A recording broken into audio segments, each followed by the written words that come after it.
Assalamualaikum warahmatullahi wabarakatuh. Selamat pagi anak-anak. Bagaimana kabarnya hari ini? Sudah semangat belajar? Alhamdulillah, luar biasa. Senang sekali melihat kalian semua hadir dan siap belajar pagi ini. Baik, sebelum kita mulai pembelajaran, mari kita awali dengan berdoa terlebih dahulu agar ilmu yang kita pelajari hari ini bermanfaat bagi kita semua. Berdoa dimulai. Selesai. Terima kasih. Selanjutnya, Ibu akan mengecek kehadiran kalian. Siapa yang tidak hadir hari ini? Baik, alhamdulillah semua hadir, luar biasa. Kalian sangat disiplin. Anak-anak, sebelum Ibu masuk ke materi, Ibu ingin kalian membayangkan sesuatu dulu. Setiap hari kalian hidup di Indonesia. Kalian menggunakan jalan raya yang dibangun pemerintah, belajar di sekolah yang dibiayai negara, dijaga keamanannya oleh polisi dan TNI. Nah, pernahkah kalian bertanya-tanya siapa yang mengatur semua itu? Bagaimana caranya negara sebesar Indonesia ini bisa berjalan dengan teratur? Nah, pertanyaan itulah yang akan kita jawab bersama hari ini. Baik, anak-anak, hari ini kita akan mempelajari materi yang sangat penting, yaitu sistem pemerintahan Indonesia dan demokrasi Pancasila. Adapun tujuan pembelajaran kita hari ini ada 4, yaitu yang pertama, kalian mampu menganalisis struktur dan mekanisme sistem pemerintahan Indonesia berdasarkan Undang-Undang Dasar NRI 1945 serta mengaitkannya dengan nilai-nilai Pancasila. Yang kedua, kalian mampu mengidentifikasikan lembaga-lembaga negara beserta fungsi dan wewenangnya dalam sistem ketatanegaraan Indonesia. Yang ketiga, kalian mampu memecahkan masalah yang terkait dengan pelaksanaan demokrasi Pancasila dalam kehidupan bermasyarakat dan berbangsa. Dan yang keempat, kalian mampu mengembangkan kemampuan berpikir kritis dalam mengevaluasi praktik demokrasi di Indonesia dan relevansinya bagi kehidupan sehari-hari. Apakah semuanya sudah jelas? Bagus, jadi hari ini kita belajar bukan hanya untuk menghafal, tapi untuk benar-benar memahami dan berpikir kritis ya.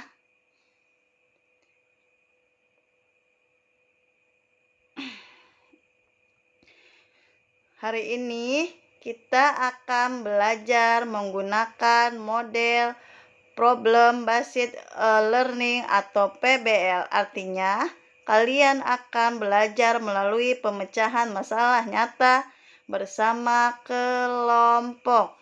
Nanti setelah penjelasan materi, kalian akan dibagi ke dalam kelompok kecil berisi 3-4 orang dan mengerjakan LKPD yang sudah Ibu siapkan.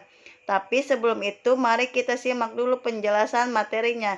Ibu akan menyerahkan kepada teman Ibu, yaitu Namira, untuk menyampaikan materi pertama. Silakan Namira. Halo semua, perkenalkan, nama saya Namira Utami Fa'aurida Rahman. Saya dari Fakultas Keguruan dan Ilmu Pendidikan, Prodi PPKN. Saya dari kelas 03 PPKE 001. Jadi, hari ini saya akan membuat video tentang mata kuliah strategi pembelajaran PPKN. Jadi, peran saya dalam mata kuliah strategi pembelajaran PPKN yaitu menjadi pembawa materi isi pertama. Jadi, sebelum saya melakukan peran saya menjadi pembawa materi pertama, saya akan membahas topik saya dulu.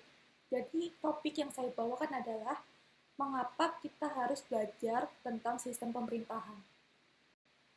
Jadi, belajar sistem pemerintahan sangat penting agar masyarakat mendapatkan berpartisipasi aktif dalam kehidupan bernegara, memahami cara lembaga negara berfungsi, serta mengawasi kebijakan demi tercapainya stabilitas dan kesejahteraan umum. Hal ini sangat membantu kita untuk mengerti batasan wewenang penguasa dan berpartisipasi dalam proses politik. So, kita akan melakukan perannya. Let's go.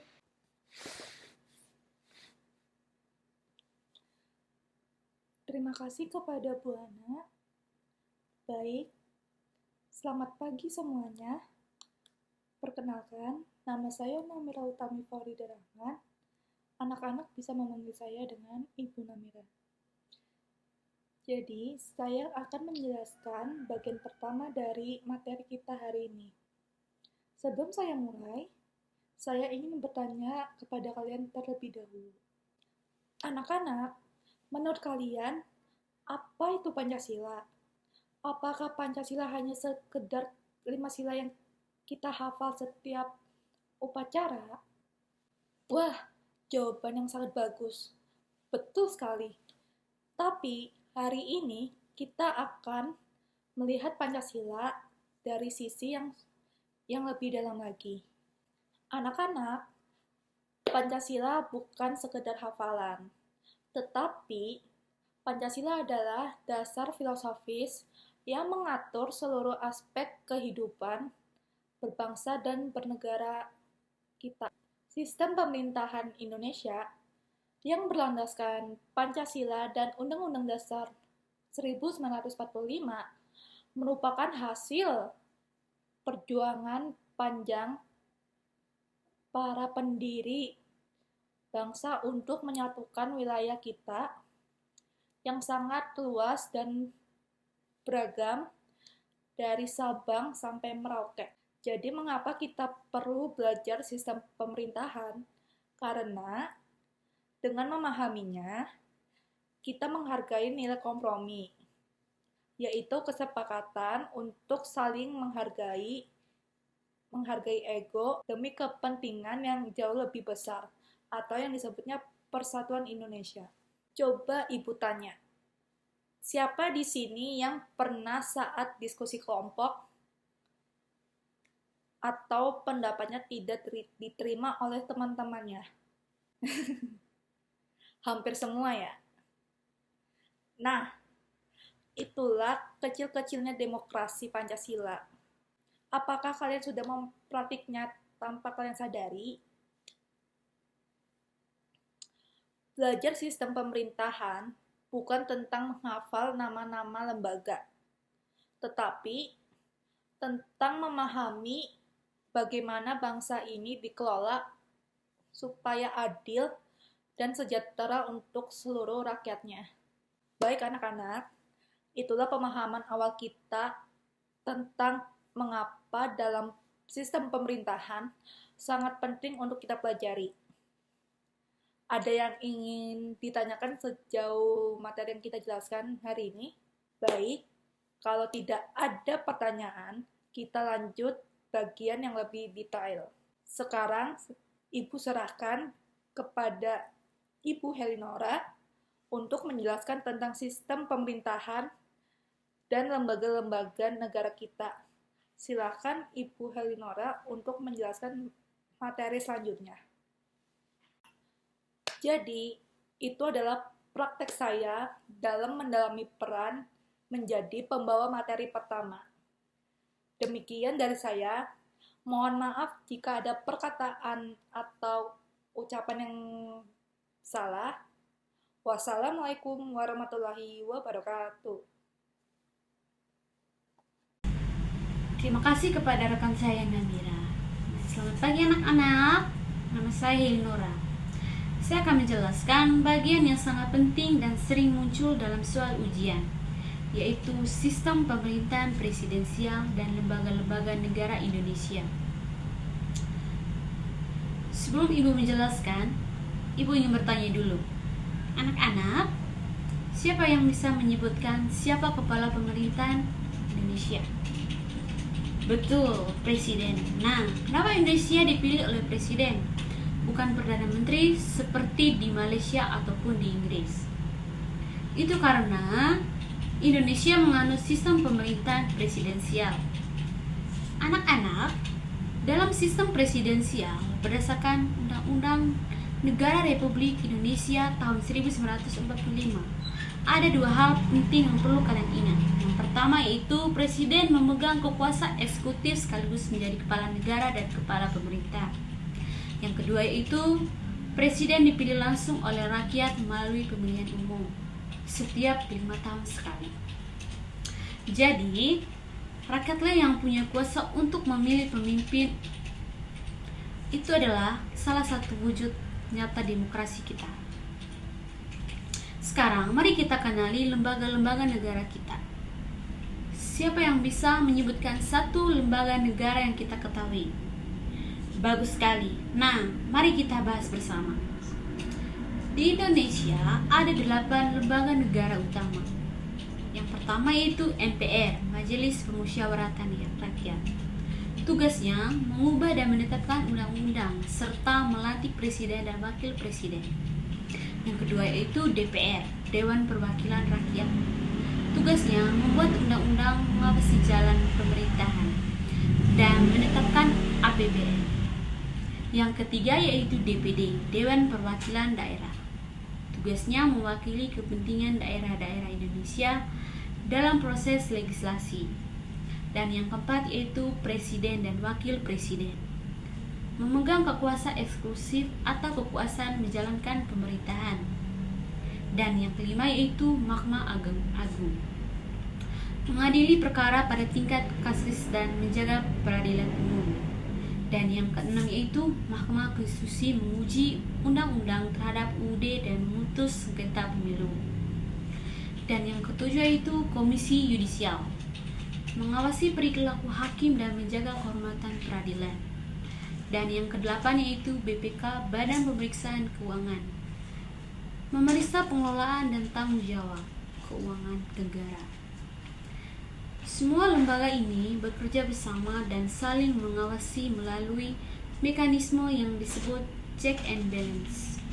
Anak-anak, menurut kalian, mengapa mekanisme check and balance ini sangat penting?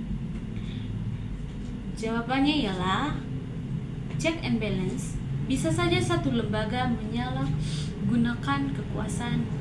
Itulah kenapa sistem ini dirancang sedemikian rupa oleh para pendiri bangsa kita. Apakah ada pertanyaan sampai di sini? Baik, kalau sudah paham, mari kita lanjutkan ke bagian yang paling dekat dengan kehidupan kita, yaitu demokrasi Pancasila. Baik, saya serahkan kepada rekan saya yaitu Ibu Yunisara. Baik, terima kasih untuk Ibu Helinora atas penjelasannya tadi. Selamat pagi anak-anak semua. Sebelum itu, perkenalkan nama Ibu Yunisara Marbun. Nah, pada kesempatan kali ini, Ibu akan menjelaskan bagian terakhir dari isi materi kita pada hari ini, yaitu demokrasi Pancasila dan relevansinya dalam kehidupan kita. Nah, sebelum Ibu melanjutkan materi kita, Ibu ingin bertanya dulu nih. Menurut kalian, apa perbedaan antara demokrasi Indonesia dengan demokrasi negara-negara barat seperti Amerika Serikat? Nah, anak-anak, demokrasi Pancasila adalah sistem demokrasi yang khas milik Indonesia, berbeda dari demokrasi liberal yang lebih mementingkan kebebasan individu dan juga berbeda dari demokrasi komunis yang lebih mementingkan negara di atas segalanya. Nah, demokrasi Pancasila memiliki ciri-ciri yang istimewa. Ada yang tahu?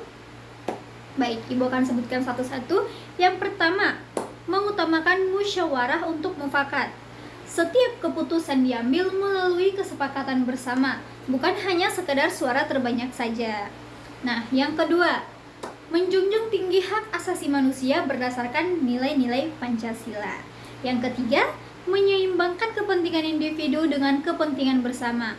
Nah, jadi anak-anakku, kebebasan individu tetap ada, tetapi tidak boleh merugikan orang lain atau kepentingan bangsa. Nah, baik anak-anak semuanya, nilai-nilai ini bukan hanya sekedar teori di buku pelajaran saja. Nah, kita bisa dan harus menerapkannya dalam kehidupan kita sehari-hari. Misalnya, yang pertama, saat diskusi kelompok, jangan langsung memaksakan pendapat sendiri.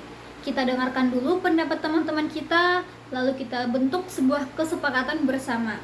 Nah, yang selanjutnya ada toleransi. Nah, di mana kita harus saling menghargai perbedaan pendapat dan keyakinan teman-teman kita, meskipun memang tidak semuanya terbilang setuju. Yang selanjutnya ada tanggung jawab. Nah, di mana kita harus mengerjakan tugas kita dengan tepat waktu. Kita harus hadir di sekolah dengan disiplin. Kita harus menaati semua peraturan. Nah, dari yang Ibu sebutkan tadi, itu adalah bentuk tanggung jawab kita sebagai seorang pelajar. Nah, partisipasi aktif. Nah, kita boleh ikut OSIS, ikut kelas, dan kegiatan organisasi lainnya. Nah, di mana itu adalah sebuah latihan berdemokrasi yang nyata.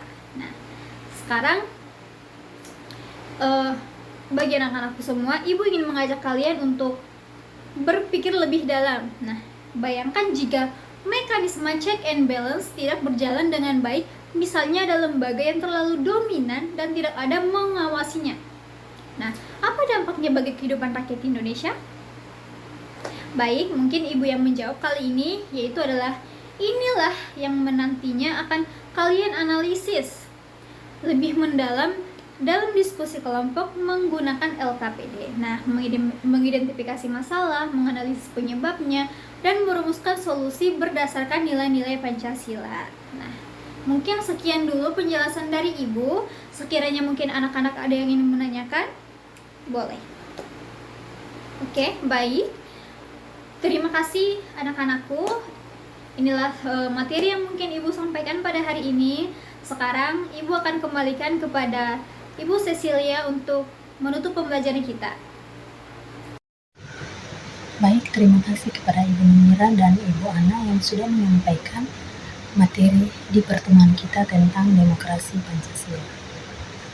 Baik, sebelum kita melanjut ke kesimpulannya, Ibu mau tanya, ada yang mengerti nggak? Atau ada yang paham nggak tentang demokrasi yang tadi dijelaskan? Contohnya, Ibu ada pertanyaan 2 nomor. Baca dulu ya. Yang pertama, coba siapa yang tahu di negara kita, negara Indonesia ini menganut sistem pemerintahan apa? Coba siapa yang bisa mengatakan? Siapa yang bisa boleh angkat tangan. Baik, sistem apa? Sistem presidensial. Betul sekali jawabannya. Terima kasih. Mari tepuk tangan dulu untuk teman yang sudah menjawab. Jadi, di negara Indonesia kita ini menganut sistem pemerintahan presidensial. Karena emang dikepalai oleh seorang presiden. Presiden sekarang kita siapa? Bapak Prabowo Subianto. Baik, terima kasih untuk jawabannya. Pertanyaan yang kedua itu, coba apa ciri khas dari demokrasi Pancasila yang membedakan dari demokrasi lainnya? Coba ciri khasnya apa? Musyawarah mufakat. Benar sekali. Tepuk tangan dulu buat temannya yang sudah menjawab. Oke. Oke, Ibu akan menyimpulkan materi kita pada pertemuan ini tentang demokrasi Pancasila.